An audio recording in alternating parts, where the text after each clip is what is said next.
Hello, my name is Amy Shields, and I serve the San Luis Coastal Unified School District as the Director of Elementary Learning and Achievement. The purpose of this webinar is to provide information to our families and community about standards-based grading, which is being piloted across the district this year at all 10 of our elementary schools. At San Luis Coastal, our primary responsibility is to make sure that all students learn at optimal levels so they have the competence they need to achieve their dreams. After extensive research and planning, we have learned that we can do a better job of educating students and communicating student learning through the implementation of standards-based grading.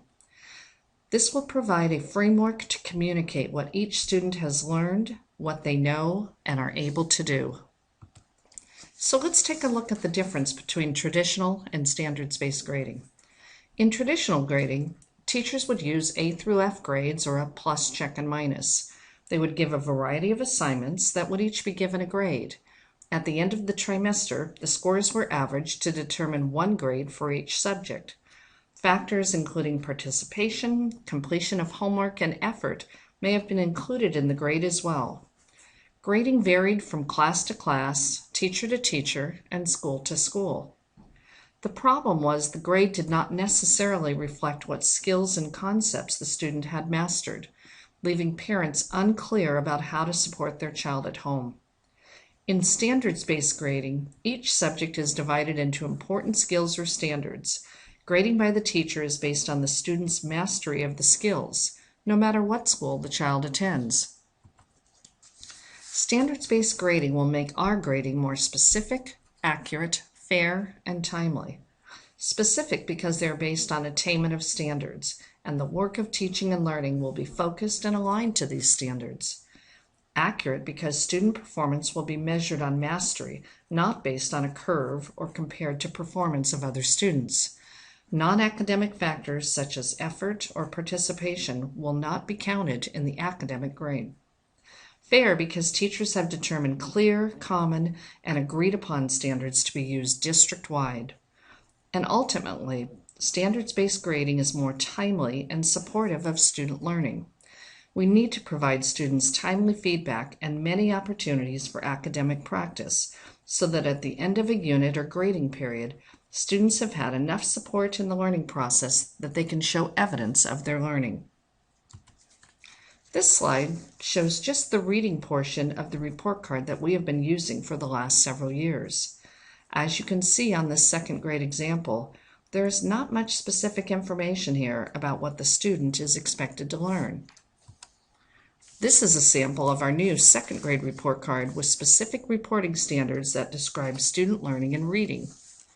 Parents will now have much more information on how their child is progressing in a variety of skills critical for becoming a competent reader. Another thing parents will notice that is different on the elementary report card is use of the rubric for all academic marks.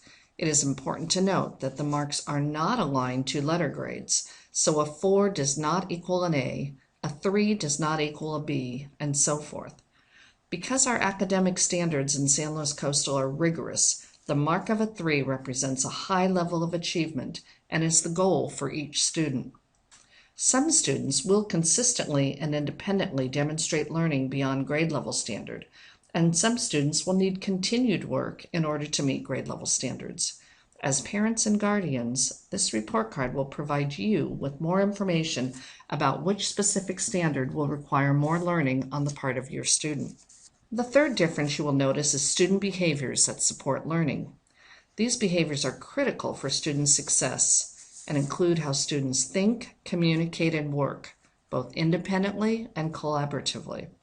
They are aligned to 21st century learning skills, college and career-ready expectations, and the habits of mind.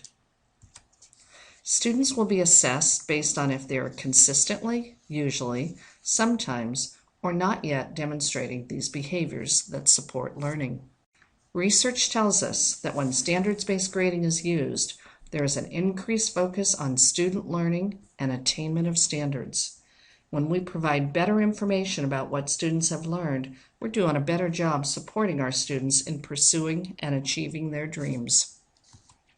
Special thanks to Darla Batistic, teacher on special assignment, and the 37 teachers and principals who participated on the district grading consortium that developed our purpose and report card contents. Thanks also to our site PTAs and English Learner Advisory Committees for providing feedback on our standards-based report card pilot. We look forward to your continued feedback, both from teachers, principals, and parents during the 2014-15 school year on our standards-based report card. For more information, check out our Instructional Services website devoted just to our new report card.